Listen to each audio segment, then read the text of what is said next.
Assalamualaikum warahmatullahi wabarakatuh. Kami dari kelompok 4 Masjid memperkenalkan diri. Nama Muhammad Malik Zulhiddan, NIM A131230130. Aku Yoga Maulana Ahmadito NIM A131230041. Kita akan mempresentasikan makalah yang berjudul Potensi Kecurangan Internal pada Bank Syariah Indonesia dalam konteks kawasan lembaga keuangan.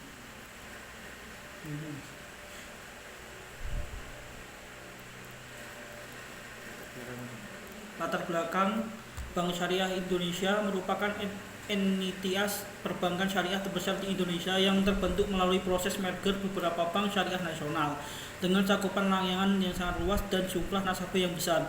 BSI memegang peran penting dalam mendukung sistem keuangan syariah nasional, namun seiring dengan pertumbuhan aset dan kompleksitas operasional yang meningkat, muncul pula tantangan baru dalam pengelolaan risiko, terutama risiko kecurangan internal. Risiko ini menjadi ancaman nyata bagi keberlangsungan bisnis dan reputasi bank, terlebih dalam sistem keuangan berbasis syariah yang mengedepankan nilai-nilai integritas, kejujuran, dan amanah. Kecurangan internal dalam bank dapat terjadi dalam berbagai bentuk, seperti manipulasi data nasabah, pencairan pembiayaan fiktif, penyalahgunaan jabatan, hingga kolusi antara pegawai dengan pihak eksternal. Area yang paling rawan antara lain adalah divisi pembiayaan operasional, treasury, dan sumber daya manusia. Kejadian seperti ini dapat menyebabkan kerugian besar bagi bank, serta mengikis kepercayaan masyarakat terhadap lembaga keuangan syariah. Meskipun BSI telah menerapkan sejumlah sistem pengawasan seperti audit internal, unit kepatuhan, whistleblowing system, dan pemanfaatan teknologi untuk deteksi dini, masih terdapat kelemahan dalam hal transparansi, interpretasi audit, serta respon terhadap laporan kecurangan. Oleh karena itu, diperlukan kajian yang mendalam terhadap potensi kecurangan internal di BSI dan efektivitas mekanisme pengawasan yang telah dijalankan. Penelitian ini bertujuan untuk menggali secara komprehensif area-area rawan terhadap praktik kecurangan, menilai kekuatan dan kelemahan sistem pengawasan yang ada, serta menyusun rekomendasi strategis untuk penguatan sistem pengendalian internal di masa mendatang. Dengan demikian, diharapkan BSI dapat meningkatkan integritas institusional dan memberikan contoh praktik tata kelola yang baik dalam industri perbankan syariah nasional. Rumusan masalah. Bagaimana potensi kecurangan internal dapat menjadi di Bank Syariah Indonesia dan sejauh mana efektivitas pengawasan internal yang diterapkan dalam mencegah serta menangani kecurangan tersebut. Tujuan penelitian ini bertujuan untuk mengidentifikasi dan menganalisis potensi kecurangan internal yang terjadi di Bank Syariah Indonesia, sekaligus mengevaluasi mekanisme pengawasan yang telah diterapkan oleh lembaga tersebut dalam rangka mencegah dan menangani kecurangan, serta memberikan rekomendasi perbaikan untuk penguatan sistem pengawasan internal di masa depan. Manfaat penelitian. 1. Manfaat teoritis. Penelitian ini memberikan kontribusi akademis dalam pengembangan teori pengawasan internal dan pencegahan kecurangan, khususnya dalam konteks lembaga keuangan syariah yang memiliki karakteristik dan prinsip tata kelola tersendiri. Manfaat praktis. Hasil penelitian ini diharapkan dapat menjadi masukan strategis bagi manajemen Bank Syariah Indonesia dalam merancang kebijakan pengawasan yang lebih efektif, serta bagi regulator seperti OJK dalam menetapkan kebijakan pengawasan yang sesuai dengan dinamika operasional Bank Syariah Nasional Indonesia. Bab 2. Kerangka teori flow triangle. Kerangka utama dalam memahami kecurangan internal dalam organisasi termasuk perbankan syariah adalah teori flow triangle yang dikemukakan oleh Donald Tracy. Teori ini menjelaskan bahwa kecurangan terjadi karena adanya 3 elemen utama, yaitu pressure atau tekanan, opportunity atau kesempatan, dan rationalization atau rasionalisasi. Tekanan dapat berasal dari target kinerja, kebutuhan pribadi, atau dorongan ekonomi lainnya. Kesempatan muncul ketika terdapat kelemahan dalam sistem pengendalian internal yang memungkinkan individu melakukan kecurangan tanpa terdeteksi. Rasionalisasi adalah justifikasi yang digunakan pelaku untuk membenarkan tindakan menyimpang yang dilakukannya. Dalam konteks bank syariah Indonesia, tekanan bisa muncul dari target pertumbuhan pembiayaan yang agresif. Kesempatan dapat terbuka karena lemahnya sistem kontrol atau pengawasan, dan rasionalisasi dapat berakar dari pengabaian terhadap prinsip syariah yang seharusnya menjadi dasar etika kerja. Dengan memahami ketiga faktor ini, manajemen bank dapat merancang strategi pengawasan yang lebih menyeluruh untuk mencegah terjadinya kecurangan. B. Good Corporate Governance atau GCG. Dalam perbankan syariah, Good Corporate Governance atau GCG merupakan prinsip-prinsip pengelolaan perusahaan yang baik, meliputi transparansi, akuntabilitas, tanggung jawab, independensi, dan kewajaran. OECD mendefinisikan GCG sebagai sistem yang digunakan untuk mengarahkan dan mengendalikan perusahaan dengan tujuan meningkatkan kinerja perusahaan serta melindungi kepentingan stakeholders. Dalam konteks syariah, juga untuk mencerminkan nilai-nilai Islam seperti sidik atau jujur, amanah atau dapat dipercaya, atau fatonah atau cerdas, dan tablik atau menyampaikan kebenaran. Menurut Antonio, penerapan GCG dalam perbankan syariah tidak hanya berorientasi pada kebutuhan terhadap hukum dan regulasi, tetapi juga pada integritas moral dan etika syariah. Oleh karena itu, BSI sebagai lembaga syariah dituntut untuk menerapkan GCG secara konsisten tidak hanya dalam struktur organisasi tetapi juga dalam perilaku setiap individu di dalamnya. Hal ini menjadi benteng penting dalam mencegah kecurangan internal dan membangun kepercayaan masyarakat. C. Pengawasan internal sebagai instrumen pencegahan kecurangan. Pengawasan internal menurut Sawyer adalah suatu proses yang dilakukan oleh Dewan Direksi Manajemen yang seluruh personel dalam organisasi yang dirancang untuk memberikan keyakinan memandai bahwa tujuan organisasi akan tercapai, terutama dalam hal di efektivitas operasional, keandalan laporan keuangan, dan kepatuhan terhadap hukum. Fungsi pengawasan internal sangat penting dalam mengidentifikasi potensi keuangan sedini mungkin dan memastikan bahwa sistem kontrol berjalan secara efektif. Moeller menekankan pentingnya integrasi antara fungsi audit internal, manajemen risiko, dan kepatuhan dalam menciptakan sistem pengawasan yang kokoh. Dalam praktiknya, BSI telah membentuk berbagai unit pengawasan dan menerapkan teknologi pendukung seperti sistem deteksi dini, audit berbasis data, dan saluran whistleblowing.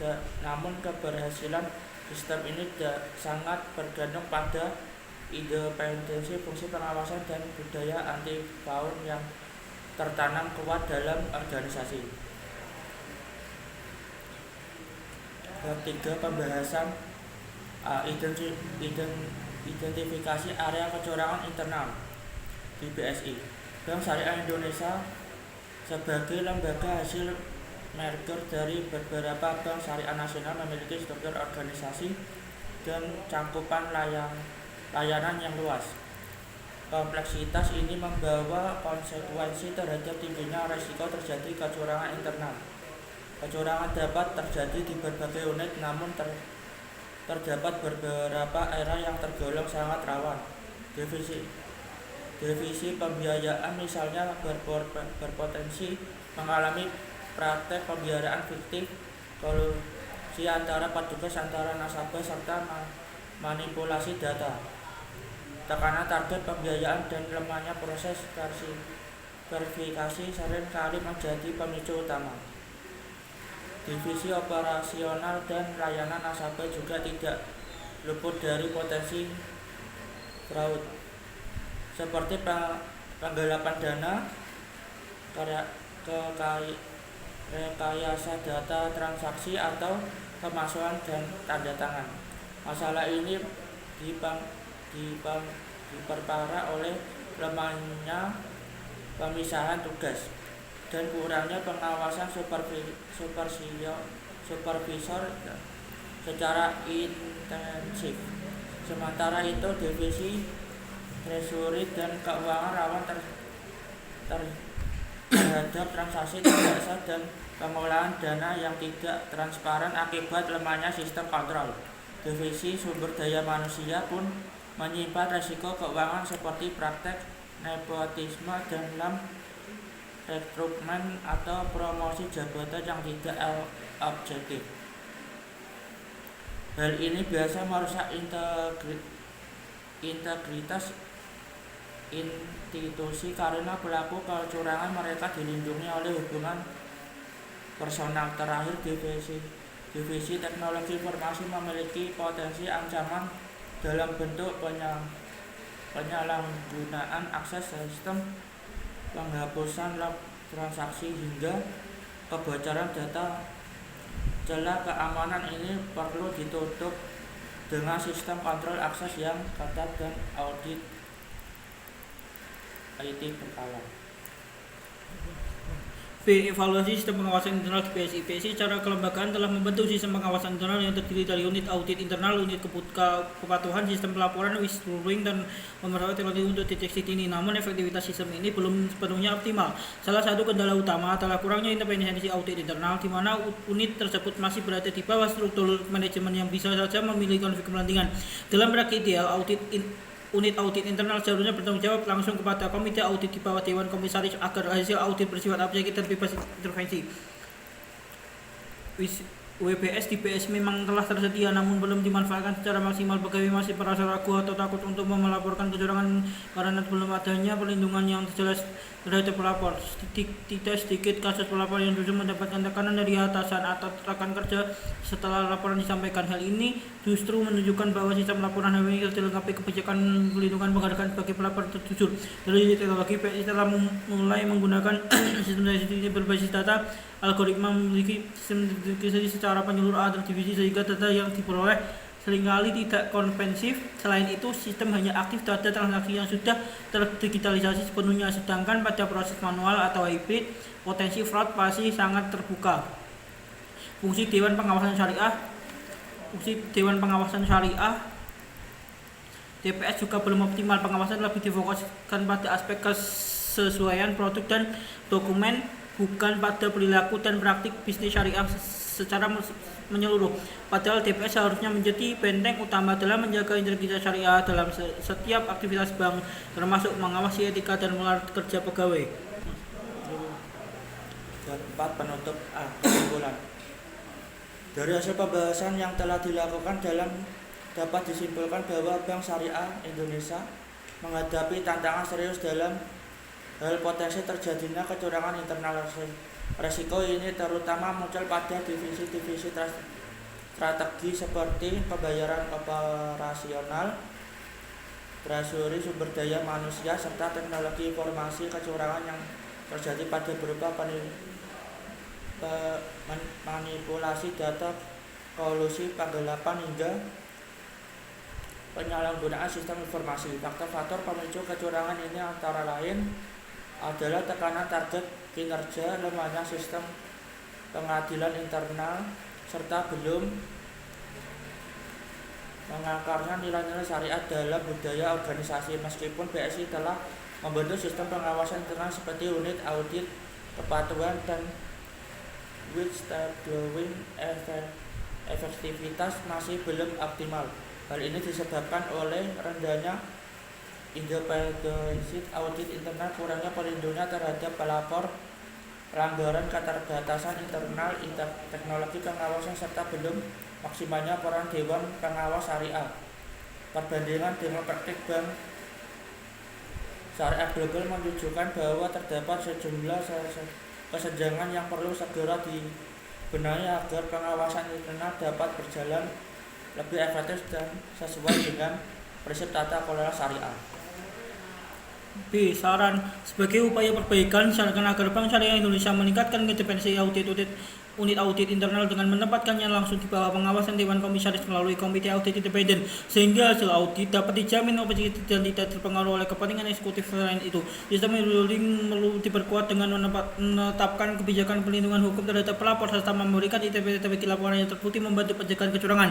Di sisi teknologi, PSI harus mengembangkan sistem pengawasan berbasis kecerdasan buatan dan analitik data yang terintegrasi lintas divisi untuk mendeteksi anomali secara real time. Dalam hal budaya, organisasi perlu dilakukan internalisasi nilai-nilai syariah seperti amanah, sidik, dan fatona ke dalam indikator kinerja pegawai, sehingga integritas menjadi bagian penting dalam penilaian dan promosi. Terakhir, peran pengawasan syariah perlu diperluas agar tidak hanya berfokus pada produk tetapi juga aktif dalam pengawasan etika, moral kerja, serta melakukan audit sosial berkala. Dengan demikian, PSI dapat membangun sistem pengawasan internal yang lebih kuat, menyeluruh, dan selaras dengan prinsip syariah yang menjadi fondasi utamanya. Sekian dari kelompok 4. Kalau ada kurang, mohon maaf. Wabillahi taufiq wal hidayah. Wassalamualaikum warahmatullahi wabarakatuh.